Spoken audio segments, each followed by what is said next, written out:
Senhor presidente, senhores deputados, senhoras deputadas, meu cordial bom dia aos trabalhadores aqui da casa. Eu vejo aqui também trabalhadores da agricultura familiar aqui na casa. Eu queria, sobretudo, saudá-los a todos e a todas. Vejo também servidores públicos que vieram aqui acompanhar a reforma da Previdência, que, como já anunciado, tem nosso voto contrário e crítica. Mas hoje eu subo aqui na casa, aqui à tribuna, num dia que, mais uma vez, as páginas, os noticiários da imprensa trazem mais uma operação policial envolvendo mandatários públicos. Nem vou tratar disso, mas não poderia deixar de fazer algumas reflexões, tendo em vista que eu vou tratar da saúde, e em especial que o atual ministro da Saúde, ele é um dos indicados da cota do senhor Eduardo Cunha, cuja residência oficial hoje amanheceu sob o exercício de mandado de busca e apreensão da Polícia Federal. Ou seja, o terceiro mandatário na linha de sucessão da República, hoje teve a sua residência oficial com autorização do STF, ela ocupada para o cumprimento de um mandado de busca e apreensão em razão do seu envolvimento com a Lava Jato.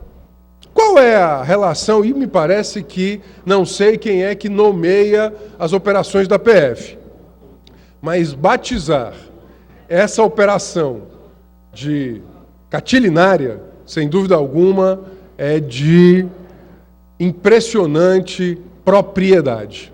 Catilina, senador do Senado romano, nos anos precedentes ainda à era cristã, que foi opositor de Cícero, que tentou golpear a República Romana, que tentou, obviamente, em se utilizando de meios absolutamente escusos, depor a República Romana e que teve em Cícero seu principal opositor. Portanto, a exemplo de Catilina, no ano de 63 a.C., Eduardo Cunha também viu a casa cair. Mas o que eu queria, na verdade, falar hoje é que hoje, nesse 15 de dezembro, organizam-se no Brasil inteiro militantes da saúde pública e da saúde mental em manifestações. Acabo de saber que a Coordenação Geral da Saúde Mental do Ministério da Saúde encontra-se ocupada por militantes da saúde mental. E qual é a relação disso com Cunha? O retrocesso, ou a ameaça de retrocesso, que obriga militantes do Brasil inteiro a ocuparem a coordenação da saúde mental do Ministério da Saúde, está sendo patrocinado pelo ministro da Saúde, que tem relações com Cunha. O ministro Marcelo Castro, psiquiatra, do PMDB do Piauí, indicou para o novo coordenador, para ocupar a Coordenação Geral de Saúde Mental do Ministério da Saúde, o senhor Valêncios Duarte Filho, que é um histórico opositor da reforma psiquiátrica no Brasil. E qual é a importância, para aqueles que não têm maior proximidade com o tema, dessa situação? Qual é o retrocesso? E aqui me permitam um pequeno resgate histórico. Uma das maiores vergonhas existentes no Brasil foi um sistema psiquiátrico asilar, baseado em manicômios, que trancafiava pessoas com deficiência intelectual e mental, submetidos a todo tipo de privação, de tortura, de fome, de eletrochoque, de maus tratos, de descuido. O Brasil viu, e o mundo inteiro também, como, durante décadas, o sistema de saúde mental baseado no hospital psiquiátrico, no manicômio, na privação da liberdade, no asilamento, no asilo psiquiátrico, ele patrocinou em larga escala violações as mais vis, as mais perversas, às pessoas com sofrimento do campo psíquico, com sofrimento mental, com sofrimento psíquico. Deputado, se possível, no final do vosso pronunciamento, eu gostaria de dar uma parte. No período de redemocratização, deputado Leonardo, que é médico, o Brasil viu levantar-se um dos movimentos mais interessantes a partir de familiares, militantes da saúde pública, da saúde mental, da democratização do Brasil, trabalhadores da saúde mental de várias especialidades, psicólogos, assistentes sociais, médicos, enfermeiros, agentes comunitários, para dizer que saúde mental é tema de direitos humanos, que não podem ser as pessoas tratadas como se fossem uma escória que seria afastada do convívio social para que não fossem vistas. Quem assistiu a um filme importante chamado Bicho de Sete Cabeças, que conta a história da internação de um jovem, ainda adolescente, por sua própria família, porque ele tinha problemas com o consumo de álcool e drogas. Sabe como perversa é a realidade do manicômio. Portanto, depois de muita luta, quando o Brasil conseguiu a edição da Lei 10.216, em 2001, que é a lei da reforma psiquiátrica, isso obrigou, obviamente, o Brasil a implementar uma rede de atenção psicossocial, não baseada no asilamento, na exclusão, na segregação, no isolamento. Familiares, profissionais, comunidades, a sociedade inteira, ela incorporou o desafio de que estas pessoas devem ser tratadas como gente, porque gente são, tendo, obviamente, uma característica que é a do sofrimento mental, do sofrimento psíquico, e que, portanto, esse sofrimento não autorizava que fossem tratados como bichos. Obviamente, até porque nem bichos devem ser tratados com indignidade. Obviamente, esse movimento ele teve uma reação negativa do passado, do conservadorismo, das lógicas manicomiais, das lógicas hospitalocêntricas. Mas, durante essa década e meia, em especial a partir da edição da Lei 10.216 da reforma psiquiátrica, a saúde pública ela foi avançando no estabelecimento de protocolos, de uma rede de atenção psicossocial, de CAPs. Claro, todos ainda muito, muito frágeis.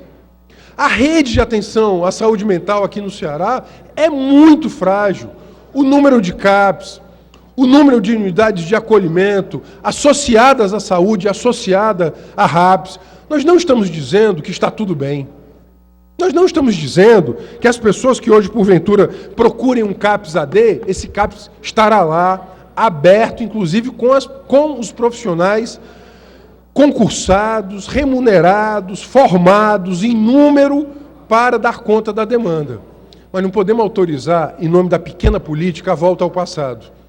O que o ministro Marcelo Castro, da Saúde, próximo a Cunha, fez ao destituir o Dr. Ticanori, que era o então coordenador-geral da saúde mental, e nomear o Dr. Duarte, foi um enorme retrocesso. O Dr. Duarte, ele foi diretor do maior manicômio brasileiro, que foi fechado por determinação, que ele ingressou nas páginas das denúncias internacionais de direitos humanos. Portanto, nesse 15 de dezembro, eu queria ocupar a tribuna e, sobretudo, me dirigir aos familiares, às familiares de pessoas com transtornos e sofrimentos psíquicos, para que elas saibam que nós não vamos silenciar diante desse retrocesso. Não é o isolacionismo, o asilamento, a segregação, a internação, o esquecimento que vai nos tornar mais humanos. A saúde mental é um tema de direitos humanos porque ela nos obriga a realizarmos a nossa humanidade com o outro, sobretudo quando o outro é diferente de nós, quando o outro tem um sofrimento, quando o outro, ele, por algum motivo, ele sofre com transtornos, doenças do campo psi. O que o campo da saúde mental, como um campo de direitos humanos, nos ensinou é que o caminho é a inclusão, o caminho é a justiça, o caminho é o respeito, inclusive, a essa diversidade e a essa diferença. Todas as vezes que me falam de educação inclusiva, eu fico pensando como a educação ainda tem que avançar. Porque se não for inclusiva, não seria educação. Porque o que nós queremos é uma sociedade para todos e todas, na sua diversidade, independentemente, inclusive, da sua condição psi, com uma rede de atenção psicossocial que não seja baseada na camisa de força física ou na camisa de força química, em que nós não sejamos hipócritas para colocar as pessoas em fétidos, desumanos, hospitais, manicômios que se assemelham muito às prisões, onde reinam as piores, mais vis e covardes violações a direitos humanos. Muita gente que está me ouvindo aqui, pela rádio e TV, sabe do que é a dura vida do familiar, da pessoa com um transtorno, um sofrimento do campo psi. Porque procura abrigo, proteção e segurança e não tem. Porque a rede de atenção psicossocial, ainda frágil, não chega a essa pessoa.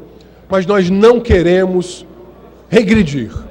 Tendo em vista a exiguidade do tempo, eu queria aqui, obviamente, antes de ouvir os apartes, me juntar àqueles e aquelas familiares que agora ocupam o Ministério da Saúde, lá em Brasília, a Coordenação Geral de Saúde Mental, para dizer que hoje, vocês estão mais fortes.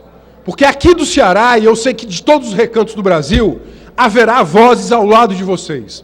Ao lado dos familiares, ao lado dos trabalhadores da saúde mental, dos militantes da saúde mental, como uma política de direitos humanos e de democratização ao Brasil.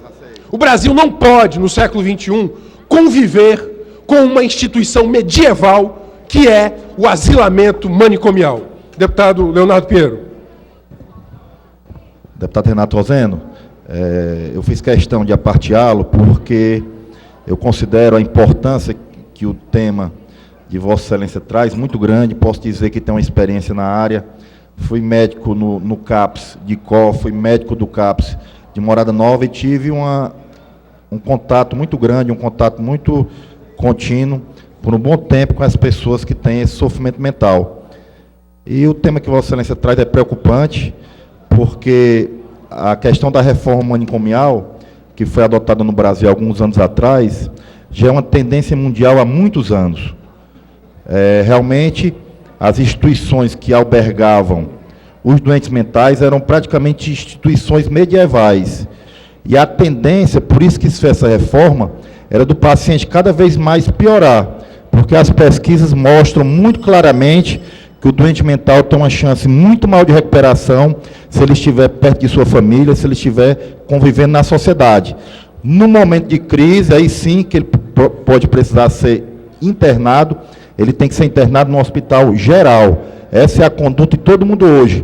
E não segregá-lo, como Vossa Excelência muito bem colocou, em determinadas instituições que mais se assemelhavam a prisões medievais que propriamente um equipamento de saúde, um equipamento médico, um hospital psiquiátrico. Portanto, a informação que Vossa Excelência traz é muito importante e quero me solidarizar com Vossa Excelência, também dizer que conte comigo também para o que for necessário, no sentido de evitarmos que nós tenhamos esse retrocesso em relação ao tratamento dos doentes mentais em nosso país. Muito importante, sem dúvida alguma, o tema, porque com todas as dificuldades que nós temos hoje, mas nós temos avançado muito nessa concepção e nas práticas dos tratamentos psiquiátricos. Deputado, mais um minuto, Vossa Excelência. Muito obrigado, deputados. Eu queria concluir, portanto, dizendo isso. Eu aprendi com os militantes da luta antimanicomial que o que foi feito para excluir não pode incluir. O que foi feito para segregar não pode melhorar a sociedade. O que foi feito para manter o sofrimento só amplia o sofrimento. Ao longo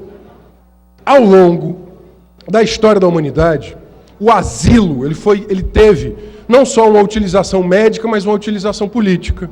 Eram asilados e internados como loucos de toda a ordem aqueles que ousavam condutas diferentes.